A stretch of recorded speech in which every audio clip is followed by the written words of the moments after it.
Hello folks, welcome to another episode of Yogi Dave's Hobby Podcast. This podcast is, as you know, if you've listened to it before, is all about gaming. So it's board gaming, I suppose tabletop gaming is the best way to describe it. So board gaming, RPGs and wargaming and skirmish games that I suppose fit under the wargaming umbrella. At some point we may add computer games and card games, if I can get some people who do those things interviewed, and we'll get that ball rolling. So today I was hoping to get a recording of the Infinity RPG game that we just started. So it's basically the Infinity Skirmish game by Corvus Belli, their world, but with an RPG version of it. But unfortunately, yesterday all we did was spend time building characters, and as enjoyable that is for certain people like me, who enjoy the whole character building process as part of the game. Unfortunately, lots of people don't find it very interesting, so I didn't record that. But hopefully, when we start playing it properly, so the adventure version of it, well, not the adventure version of it, but the actual start doing the adventuring, I can get that recorded, and we can get that played, get that on the podcast. It'll be a couple of hours, but actual play podcasts I think are really good. A lot of people use them, and I'll, if I can, I'll get them interspersed with the actual normal podcasts. So I'm still working on the format of the podcast in a way that I still haven't decided whether or not you can have interviews of people, or what if we're going to have segments, or it's just going to be me talking about a hobby for an hour or a bit, or however long I manage to actually talk for. Sorry, I've got a bit of a cold right now. So since I was talking about the Infinity RPG, might as well continue on. So basically, the Infinity RPG, you make characters from throughout the human sphere, which is the setting for the Infinity RPG. So in the human sphere you have excuse me. So in Infinity the game, you have the main factions, which are Pan-Oceania, Yu Ching, Ariadna, Hak Islam, the Nomads, Combined Army, Aleph, Toa, and then you've got non-aligned armies and mercenaries and what have you. So the Combined Armies is basically a combined army of alien races that are trying to kill the humans, pretty much. I'm not hugely versed in the canon or anything like that, but essentially that's what they are combined by the evolved intelligence, which is an artificial intelligence that's obviously evolved to a state of the way they are.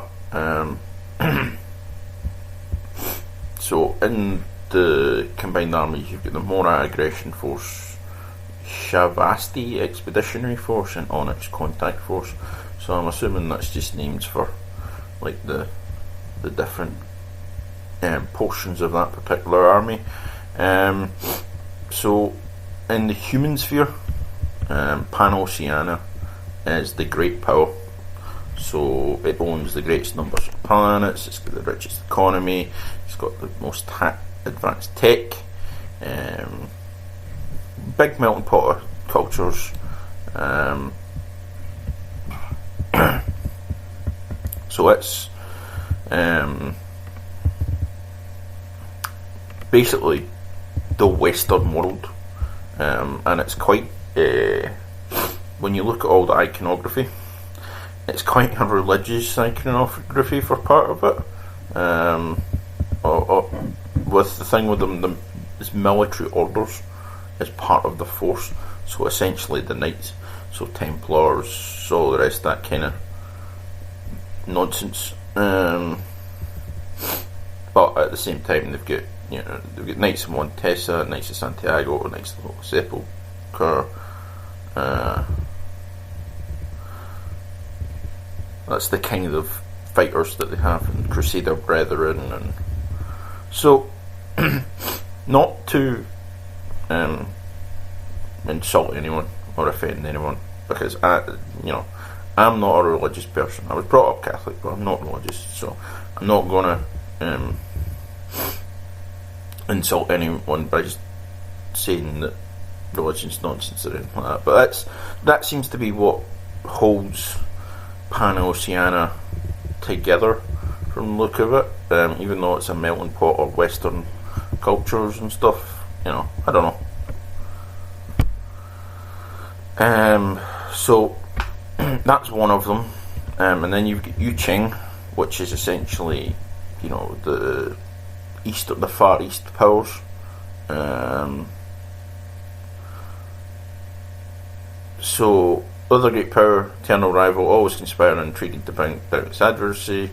The entire Far East is united beneath the banner of once was China, but has now formed a single, though varied, Oriental culture, product of great industrial and technological development and forceful thriving economy. So it's trying to be the dominant power. The Oceania is Pan-Oceania is, but not quite yet. Pardon me. So the next power is Ariadna. So Ariadna is made up of basically the planet Dawn, which was lost to the human sphere years and years ago, as the survivors of the original colonists. Now, they're mostly Scots, which are the Caledonians. They're the US, so Americans from US Ariadna. Then there's Mervonica. I can't pronounce that. They are, I think they're mostly like French and what have you. So that's where they're originally from. Because you look at the names of the cities and what have you, and they look like that. So Rodina. So that's where the colony ship for Ariadna came down. And they're like Cossacks and Russians and stuff, people like that. So, that is essentially the people of Ariadna, except you've got the exclusion zone, where the antipodes, so they're like kind of big wolf creatures that are anthropomorphic, and they're like they fight in like pods of 3. So whenever you play in the game, you have 3 antipodes and a handler.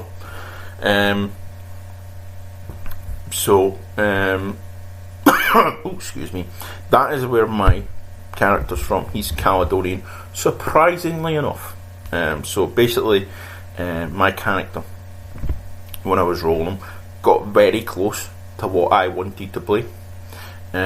So he's an aspiring Mormir, who are basically the be all and the end all of Caledonian military. So in the process of playing or rolling for it, I chose to be a claymore duelist for my first career, and basically Claymores, Claymore duelists are what you expect, big honking Scotsmen with big massive swords that fight duels.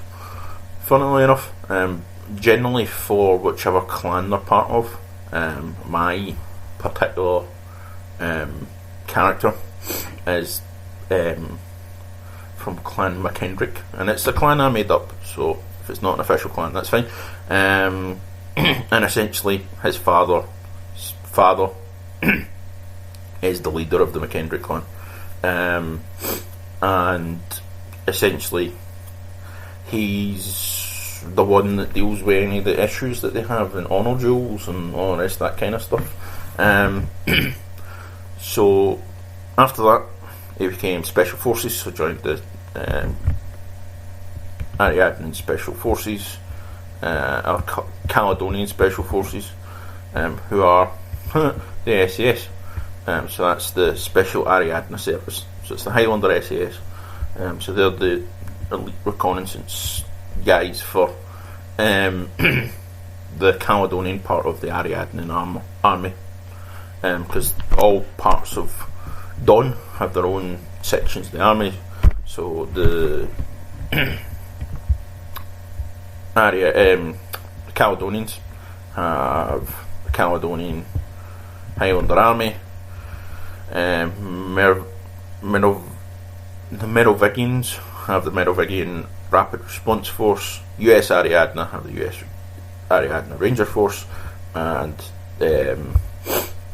Rodina have the Tarity Army Corps. So once he moved on from that, he became a representative on the Caledonian government for the clan, and now he's working for O12, which is what I'll get to in a bit, because I'm going to go through all the factions before I do that. But obviously, because that's the character I'm playing, I've got a wee bit more to say about that. So one of the other big powers is Hak Islam. So New Islam is a smaller power which possesses a single star system only. Burak, separating itself from fundamentalism, Hak Islam bases its culture on Islam, which is humanist, philosophical, and continuous contact with nature. Biosanitary science and earth formation are two major strengths of Hak Islam, which include the best schools of medicine and planetology in the human sphere. So, so they've got, obviously, their own forces, excuse me. So, you do have non-aligned armies, so smaller factions, so, and mercenaries in the human sphere, but I'll not go through them because it'll take a wee bit of time. So the other alien civilization is the Toa. So they are waging war against the EI and the combined army. So they are again another race of aliens that, when you look at the figures, they look a bit bug-eyed. So I'm assuming that they're a bug race or beast through a bug race. So the last power in the human sphere is Aleph. It's a unique artificial intelligence controlling the data networks and technological systems of the entire human sphere. Aleph is humanity's great ally. Without it, intergalactic social, political and economical systems would fall apart almost instantly. But as it says in the thing, who can know what Aleph really thinks? Its representatives will tell you that for the AI, the sphere is home and responsibility, that which it was created to help and which it will walk towards the future, putting all efforts to humanity service. Its detractors, the Nomad Nation, who I will talk about as well, will assure that Aleph for Aleph, the sphere is a playground, a puppet theatre to manipulate. The symbol means the singular end, which is total domination of by Aleph itself. So, where are the nomads? Nomads. Essentially, the nomads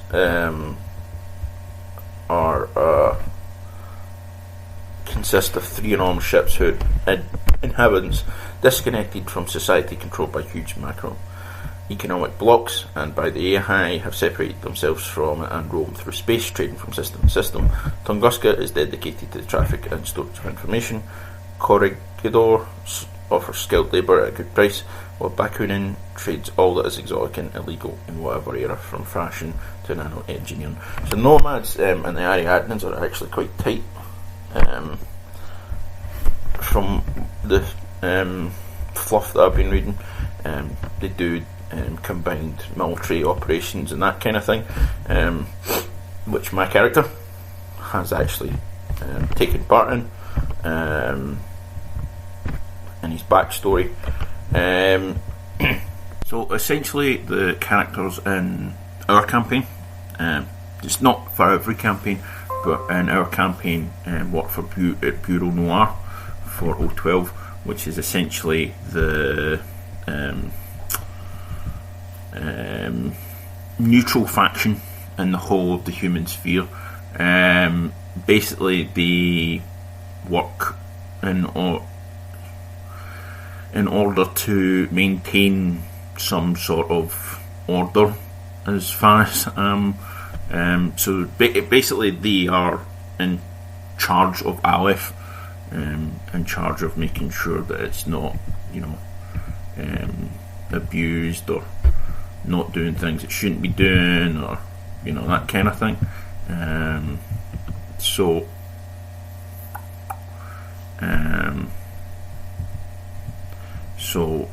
Basically, it's a secret service, not as in the US Secret Service, but as in, US CIA, Secret Service of,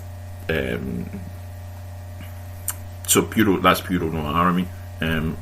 They've all got different, within O12, there's a lot of different bureaus. Bureau Toth is the one that's responsible for supervising and maintaining Aleph. Bureau Aegis is international legal issues.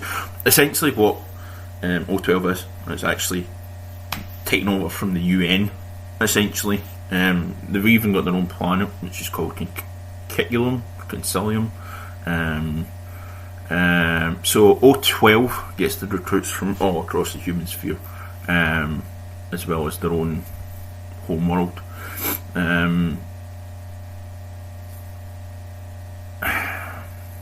So, as I was saying, so you've got Bureau Aegis, which is international legal issues with political and police tactics functions. So that's the executive arm of O12. Then Bureau Ganesha, in charge of trade and international economics. Bureau Gaia, or Gaia, which is dedicated to monitoring the activities of terraforming and especially study the races of the human sphere. Bureau Hermes, transportation and communication, charge of the circulars. So the circulars are essentially big massive ships that have a set route. So they go from planet to planet to planet in a set route, and that's essentially what keeps the human sphere held together. So there's 8 different circular routes, so they're continually on an endless loop of going between planet to planet to planet. And as it says, essentially keeping the human sphere together. So you've got Bureau Lakshmi, which oversees the medical and health issues, and as I said, Bureau Noir and Bureau Toth.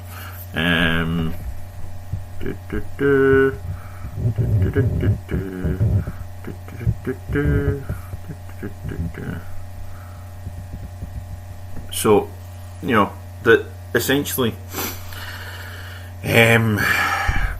the characters in our RPG are going to be working on behalf of O12,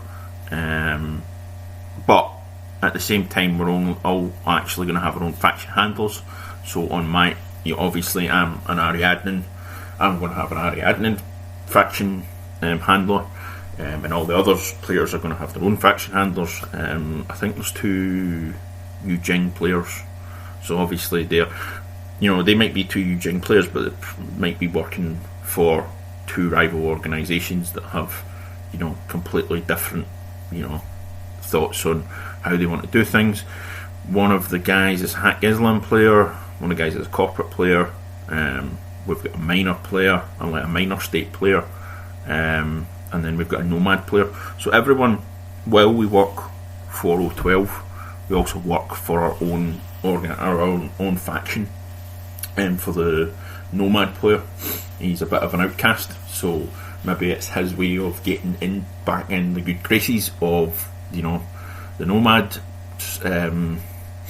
The Hack Islam player is what's the name for it? An assassin, essentially. So obviously he might be working for O12 because he's might need to get to a certain target, and the only way to do it is working for O12, or everyone basically is setting up their own character story. I haven't decided what my character's going to be doing for Ariadne, but essentially what they're kind of, I don't know, they're overwriting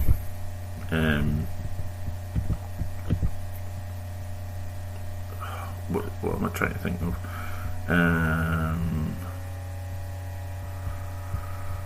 Kind of there.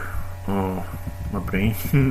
Sorry, sometimes my brain goes meh. So basically, the Ariadnes are aware that they're behind on surveillance and tech and tradecraft and all that kind of thing. So they're probably something to do with finding ways of improving the tech for the Ariadnes. So for Ariadne, they've got Special Investigation Division, which is kind of the Cossack the Cossack version of O12, essentially. So obviously I'm not going to be working for them because I'm a Caledonian, so I'll be working for the Caledonian version, which I haven't found yet, but I will find. And essentially, he'll be working for them, trying to do what he's doing for O12, essentially, I think. Doing wet work and all that kind of nonsense, because he is kind of a, since he was a Claymore duelist, and he's been Special Forces, he's well versed in killing people.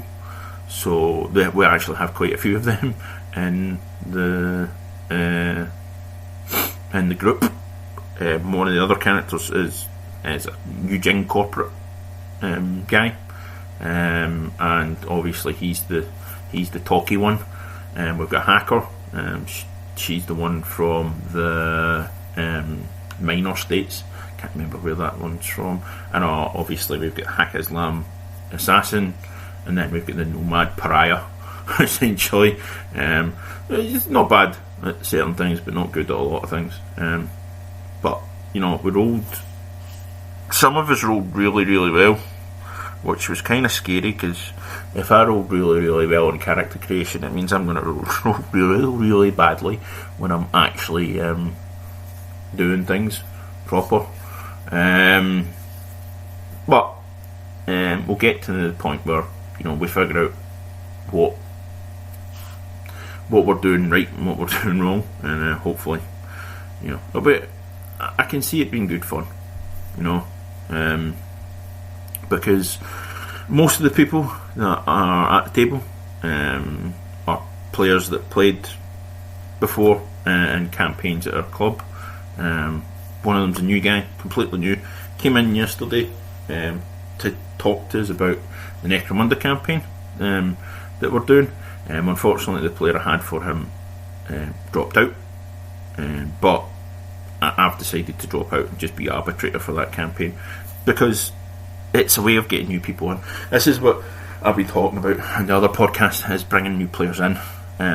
Obviously he's been onto our Facebook group, and so he's talked to people and they said, we do there's a couple of guys that do Necromunda, but he came in, talked to us, and obviously we said, he came and talked to me when I was up dealing with some stuff, and it's like, I'd really like to get into RPGs. It's kind of a guilty pleasure. Not that I've ever managed to get through a campaign. And I says to take up a seat. Seriously, we need players. We don't really need players, but when somebody says that to you, when somebody says, opens up, he's only just matey. He's like, this guilty pleasure of mine. Take a seat and play. The other game that we've got, I think there's 8 players on it, but it's like, that's kind of what we tried not to get with the splitting of our groups. See, the Star Trek one and the Warhammer Fantasy, it basically split up 10 of us into 2 groups. So one GM and 4 other players or 5 other players. But now we've got to the point where we've added more people in, which means we've got even bigger. So that should hopefully keep RPGs running in the Falkirk District Club for as long as people want to play RPGs. I was talking to Kenny, who's one of the guys at the who helps liaise with new players and all the rest of that kind of stuff. And he was saying to me, we did used to have like a big RPG group, or an RPG group in the club, when we were all just still playing war games all the time. And the guy who was in charge, he didn't want to. The guys that came along didn't want to get involved and didn't want to pay their way, basically. And then they were like, we found somewhere else to play and all the rest of that kind of nonsense. But they never did any real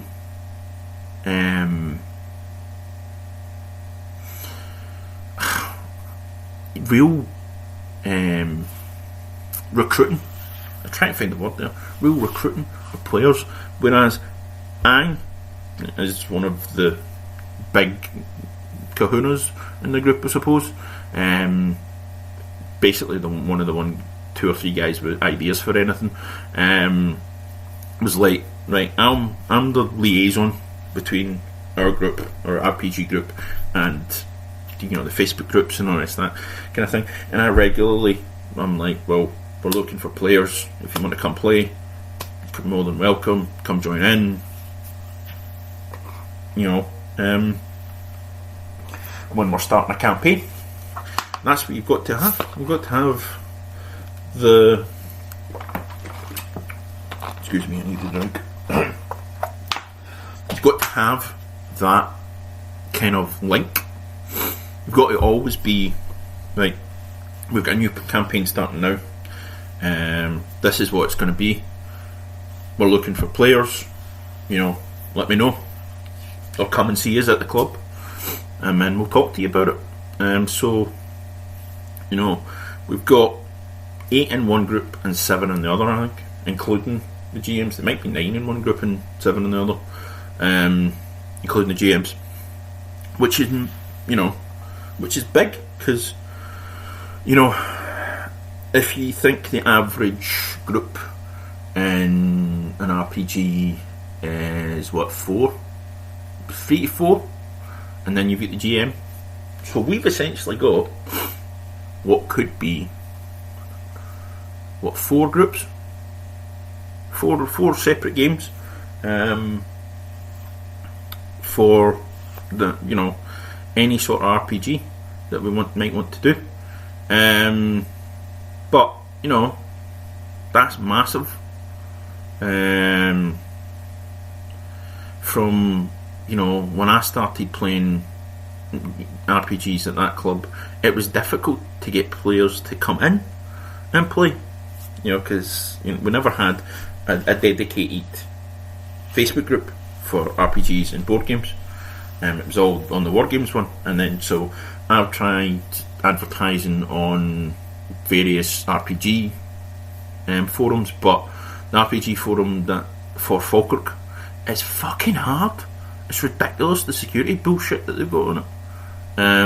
Now, this is talking for somebody who worked or is trained in network support for IT, and I'm telling you, the security stuff for it was fucking nonsense, because it's a gaming website. What essential information do you need for that much fucking data, for that much security on it? It's stupid. That's me ranting. I'm going to stop ranting. But yeah, I mean, as I said, we keep on building the group, and as we go forward, that's kind of what we're looking to do. Not looking to, you know, be this one little unit of 10 of us that, you know, aren't welcoming to others. It's right, you want to play RPG, we want to play RPG, come play RPGs. If you don't want to play the RPGs that we are playing, then that's fine. You know, give us a suggestion of one that you might want to play, and we'll play it. We're quite happy and quite willing for people to come in and GM their own games. Richard, who's GM in Mutant Chronicles for us now, has GM before, but this is his first time GMing at the club, and he's a very new member. Sam, who's GM in Infinity, first ever time he's GMing ever. And Infinity's not, it's not difficult, but it's not easy. But obviously he has played Infinity, the skirmish game, so, you know, he has a background knowledge of the game, and, you know, that's important, I suppose, when you're GMing it. I wouldn't be that great at GMing it, because I don't have that background knowledge. I'm still trying to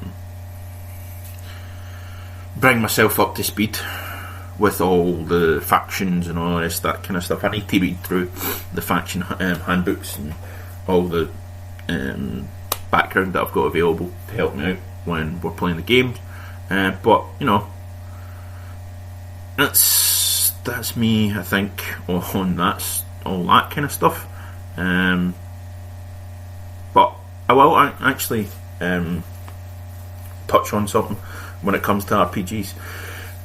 This is going to be a big RPG, big on RPG episode. So basically, if you're going to start GM in a campaign, right, or if you want to GM a campaign, find something that you're passionate about, like a game that you're passionate about, or a setting that you're passionate about, because there's nothing worse than having a GM that's not passionate about what they're doing.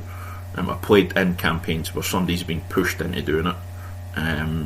You know, we've convinced Sam, and we convinced Greg, and we convinced Stevie to do GMing for campaigns, but we convinced Stevie to do for Dark Heresy, and he's a big Games Workshop fan, so that's fine. We can convince Greg to do. We didn't even need to convince Greg to do Warhammer Fantasy. Greg wanted to do Warhammer Fantasy, and we're like, right, run with it. But we talked to him about what, you know, if he wanted to GM, and he's like, and he had been talking about Warhammer Fantasy, and we were like, well, why don't you GM a game of that? And same with Sam. It's like, well, the Infinity RPG came out, and he bought the rules, and it's like, well, if that's what you want to do, we'll do that, you know. But that's an important thing. Also, reading your rules and knowing your rules before, you know, you start doing it, because I've made that mistake.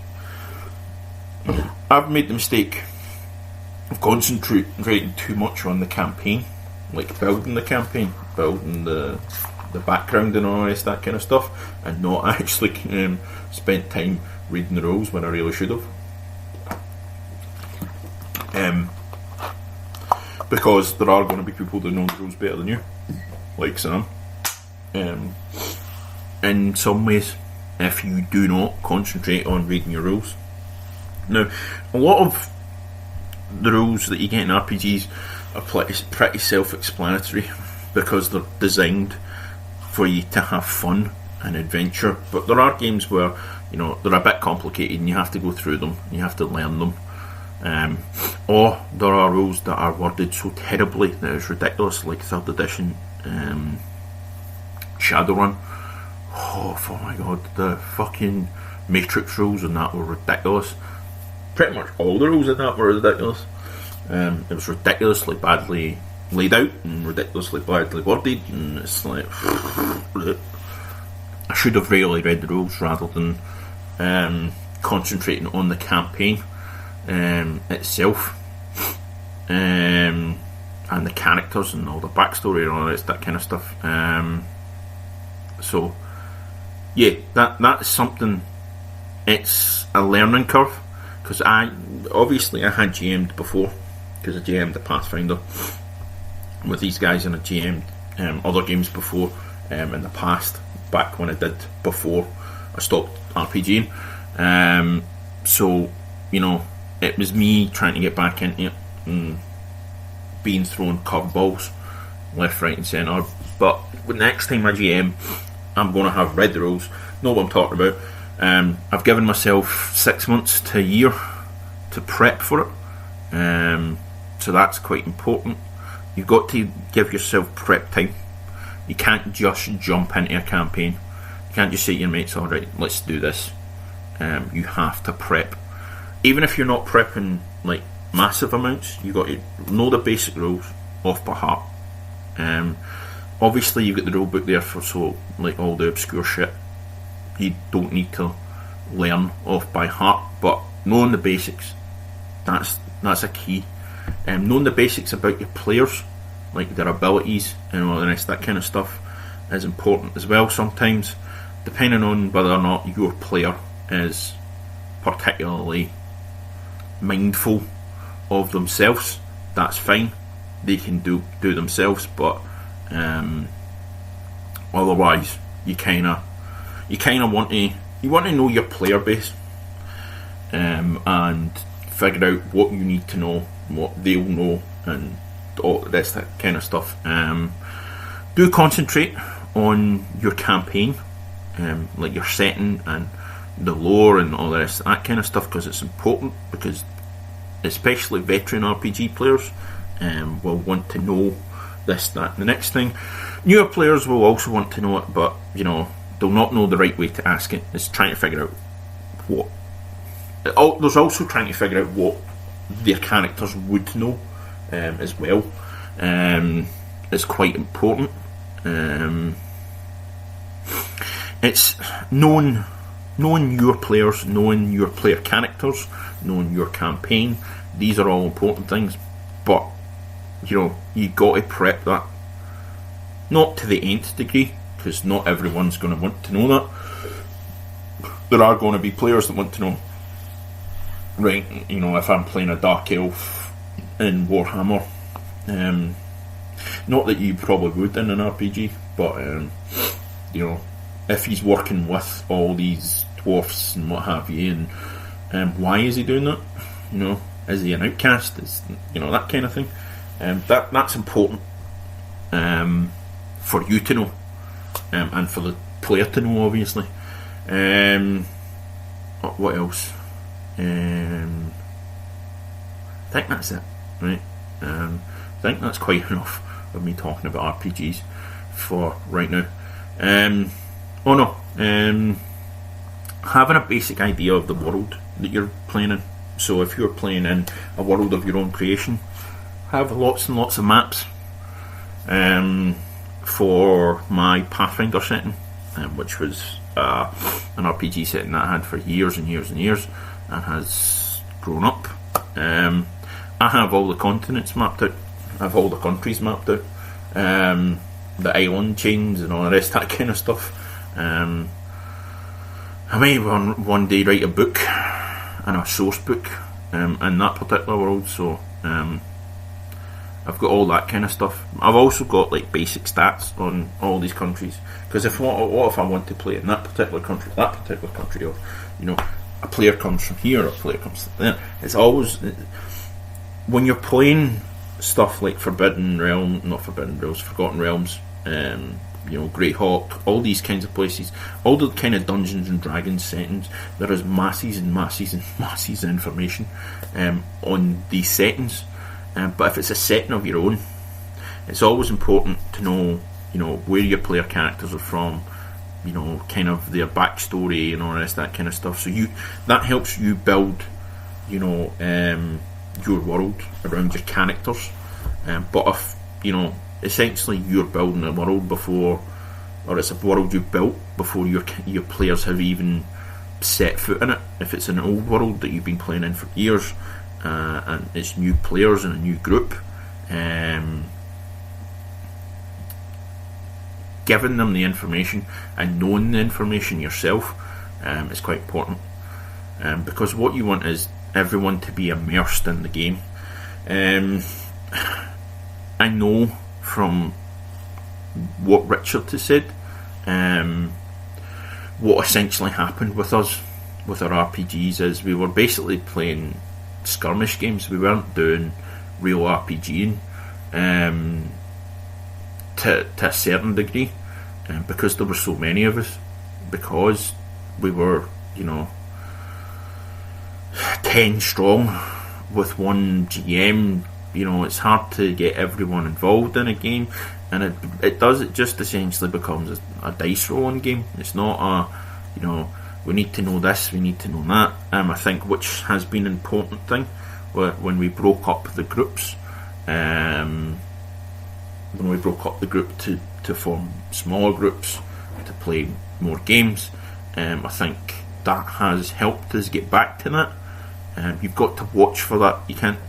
Obviously, most of us are war gamers at heart. There's quite a few of us that. Quite a few of the group that had never done an RPG before. They'd only ever war gamed, or played skirmish games or whatever. Oh, I was interrupted by the phone there. So obviously, as I was saying, with our group, a lot of the players had come from purely, RPG, not RPG. That was the problem. So they were purely war gamers or skirmish gamers, and trying to, bring them into the understanding of this is how an RPG really works. I think we tried to dumb it down a little bit, not dumb it down, but trying to push it more towards their type of gaming. I probably had that issue as well, because it had been so long when I first started playing as a player rather than I need to check some just questions coming in on our WhatsApp for the group about the Infinity RPG and handles and what's not. That's another thing. I know I talked about having a G drive to hold all the campaign information in one of the other episodes, but also having like a clear line of communication between these, also like a WhatsApp group or a Facebook Messenger group or something like that, that you can all like share information and pass ideas along. So our WhatsApp group is basically our group of players, but we don't just use it for RPGs. We use it for campaigns or for organising games, between us, and obviously, as we add new players, we add them to the group chat. But what that's quite good, because it means if you've got a question for the GM that's come up, we've all got each other on our phones, so we can all message each other to ask questions that maybe we don't want other people to know, or questions about our character specifically, so it doesn't need to be, added to the group. So that's quite good, having an open line of communication. I know when I say WhatsApp, it's not exactly completely open, because obviously it's encrypted and stuff, but it's open to us. When we talk with each other, if it's in the group, then everyone sees it. The whole group sees it. So if you've got a question and you think it might be of benefit to the rest of the group, then you ask them. You ask through that group chat, rather than obviously just asking the GM on their own. But there's a lot of good stuff that you can get now for RPGs. There's a lot of great tools that are coming in, and because of the advent of computing and everything, you've got loads of great campaign tools. You've got loads of ways of being able to carry your books around without actually carrying a big pile of books. I mean, I have a library of PDFs that I use for various games, which means I don't need to carry about 4 different books on a campaign. So I'm not going to go into specifics, but if I want to play a game, I don't need to, and I've got a campaign book, and I've got a source book, and I've got this source book, and I've got that source book. I don't want to be carrying about 5 or 6 bloody books, because it's quite heavy and it's quite bad for your back to be carrying that many 200, 300 page books about me. But what was I going to say? Yeah, so you get a computer. Computer is great as a GM screen, because nobody can see what you're doing. Because nobody can see your, as long as you've not got a window right behind you. You got to make sure that you've not got a window right behind you if you're GMing. So that's a good way of using your technology, to your advantage if you're a GM. Obviously, you need power and all that kind of stuff, but if you're in a building, any building really, you shouldn't have that much trouble getting power, even if you need an extension lead. But that's the thing. The advent of technology has improved the ability of RPGers to do what they do without to our advantage. In addition, it's easy to get roll 20. That's roll 20. Bring up. It's a virtual tabletop for pen and paper RPGs. So you don't even need to be in the same physical space as your gamers. If you're in one place and they're in another, you can still game with them. We have tried a remote GM.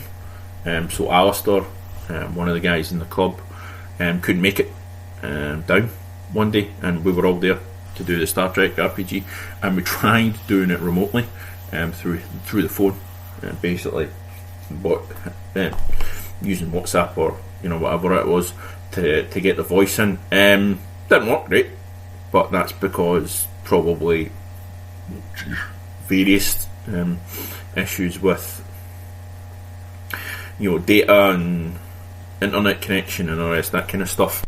But that is a way of being able to keep in contact or keep the game going. If you're in a different place from everyone else you game with, that again, technology is helping the RPGer keep their games alive. We have thought about using Roll20 to allow one of our players who, because of family commitments and stuff, had to stop coming.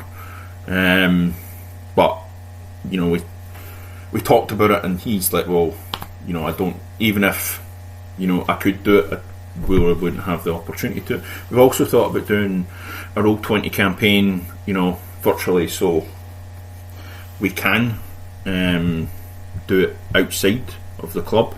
But since I moved and I have the space to do stuff in the house now, it's possible that I might be doing stuff from here. But the thing is, you don't need the computer. You've got a phone. You can bring up your source books and everything like that. And phone you, or an iPad or a tablet or whatever, you can bring up source books and all that kind of stuff. So you don't need to carry 40 books about you anymore. Carry them out on your phone. You carry them out on your computer, an iPad. Also makes keeping track of characters much easier. There's lots of different programs to do that, but there's also form fillable character sheets for most games nowadays, where you just change it. It's as simple as going on your computer and changing it. Now, I know there are a lot of Luddites in the world, and I know a few of them myself, that don't particularly like that, but at the same time, there's ways of helping the people that don't particularly enjoy technology, keeping them involved in the game as well. So it's not, I think it's probably one of the big advents of the big era of RPGs. Obviously, you've had your big eras, you had your big lulls, but this is huge. This is a huge time for RPGs. It's a huge time for gaming as a whole. But there's a lot of little companies that do like bespoke adventures, or their own stuff for D&D or whatever game it is. These little companies are passionate gamers that these people want to add to the canon, add to the hobby. So it's not just your basic Greyhawk or Forgotten Realms or Erebor or Eberron even, or Erebor, that's from Lord of the Rings.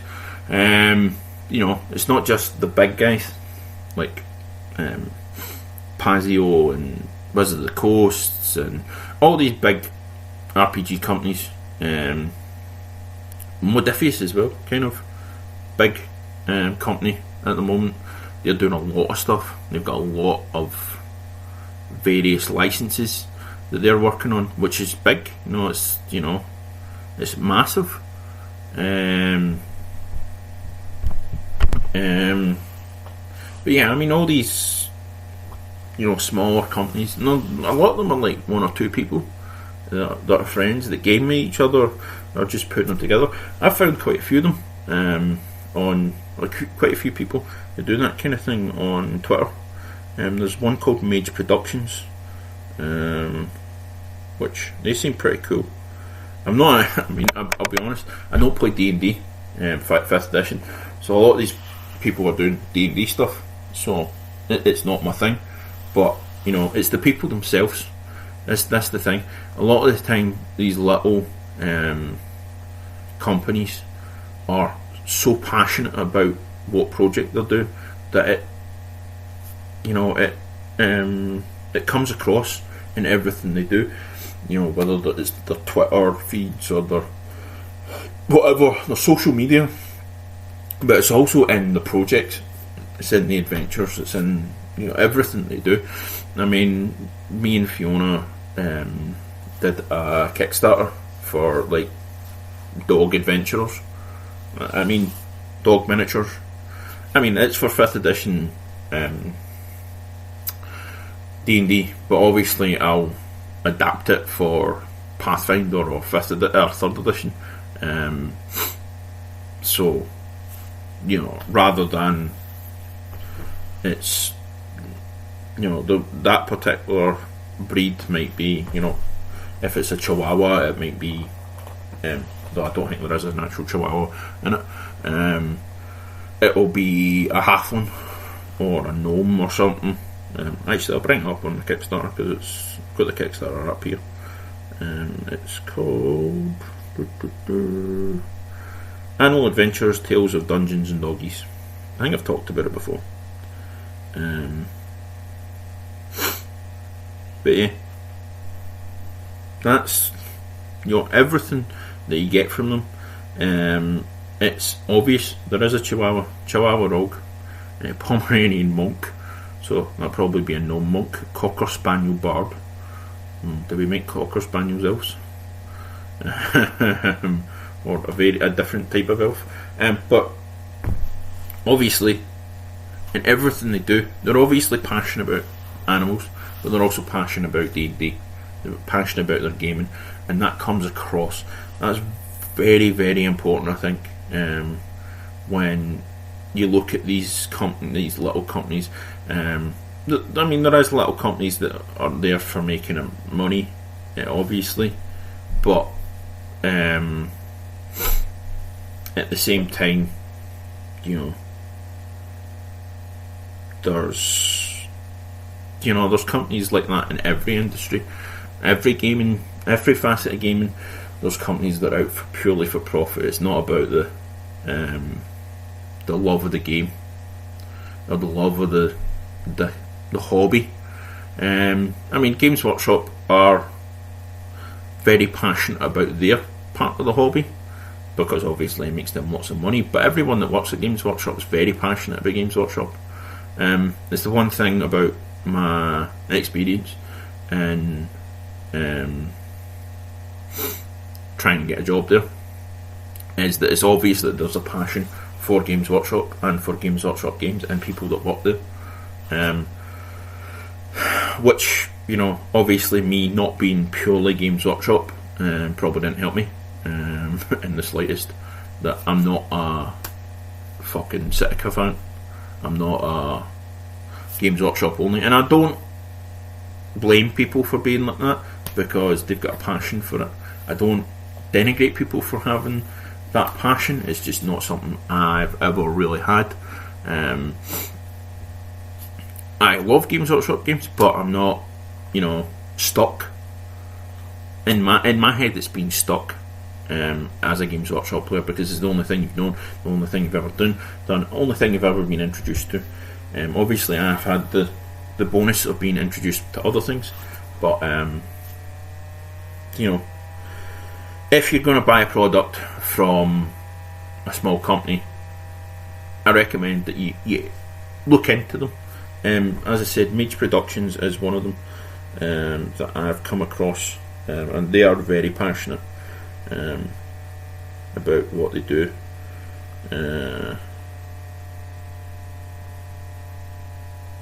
So it's it's not even www. It's https mageproductions.com. So if you just go in there, they've got podcasts, they've got patents, they've got various different bits and pieces. So they've got character table cards, they've got 40 plus establishments, combat tracker, they've got a whole loads of different things for Dungeons and Dragons. So they've got some free stuff, I think. They've got some free stuff.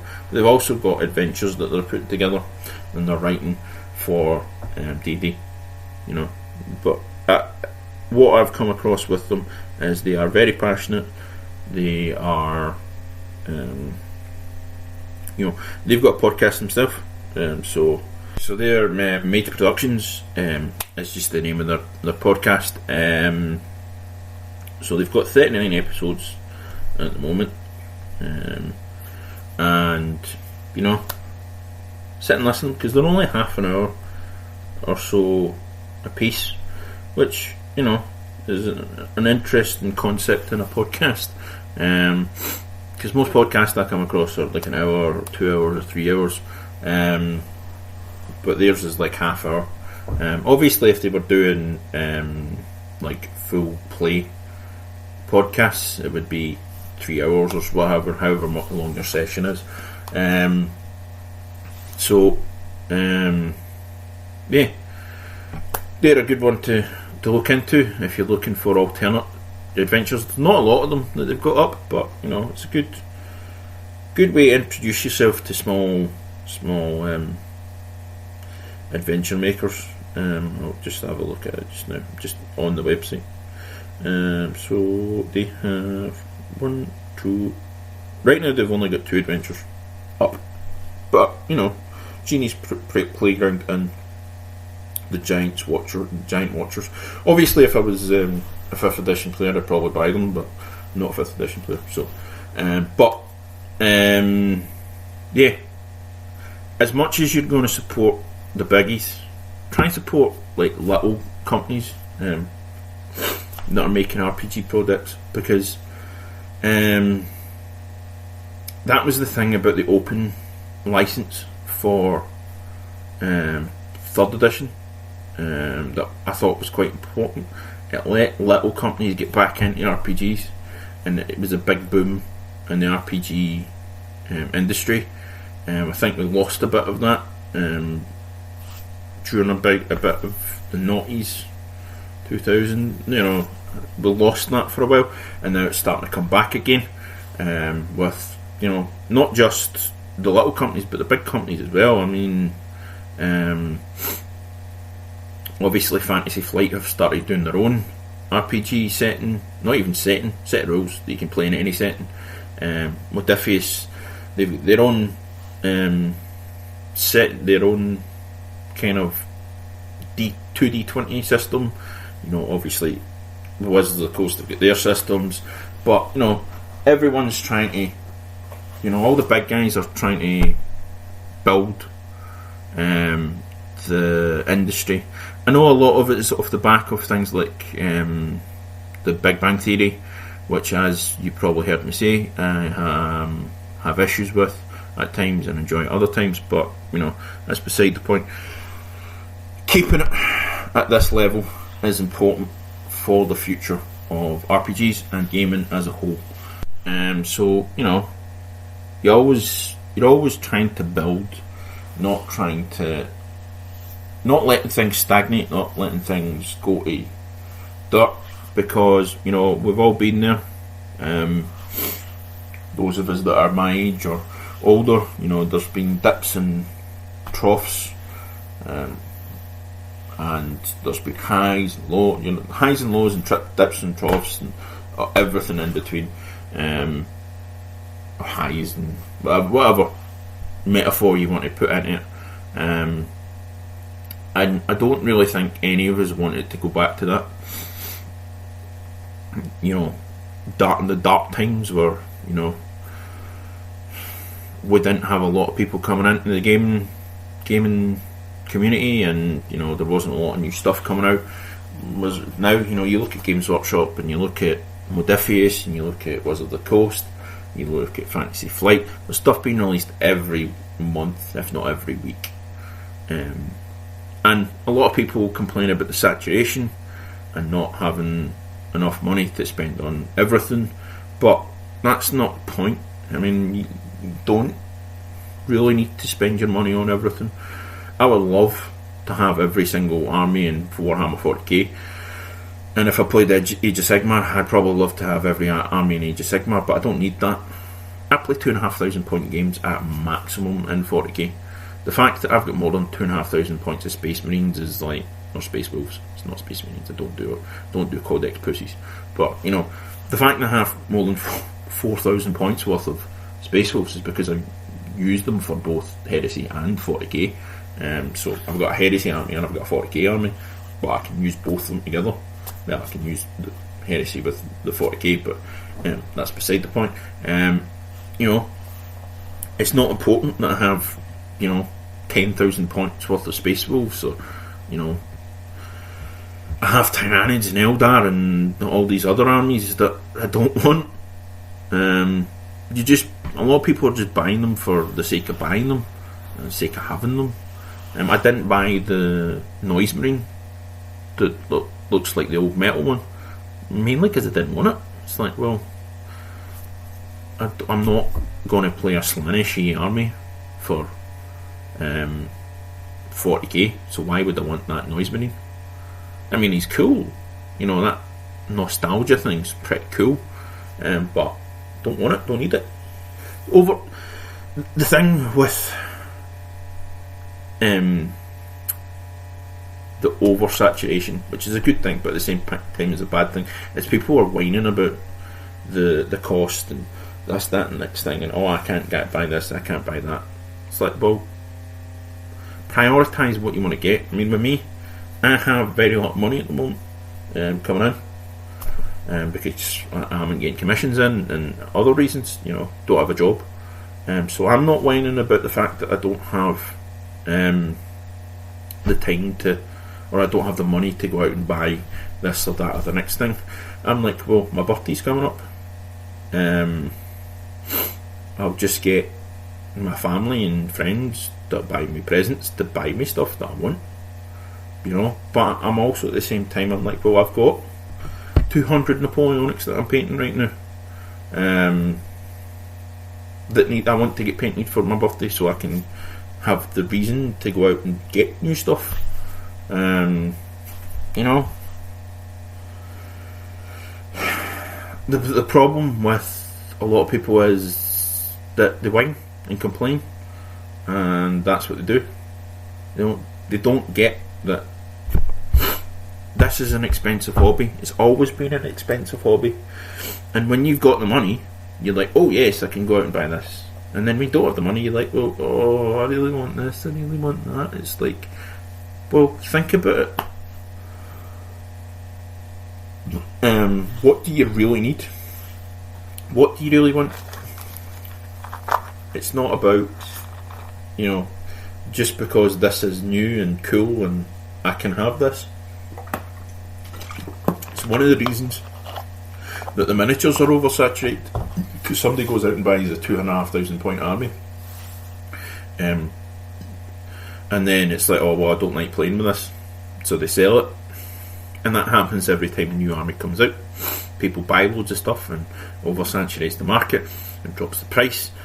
And when you paint figures and people say, oh, it's not worth that much money, it's worth this much, which is less than the retail price, you're like, no, fuck off, it's worth more than that. It's worth my time.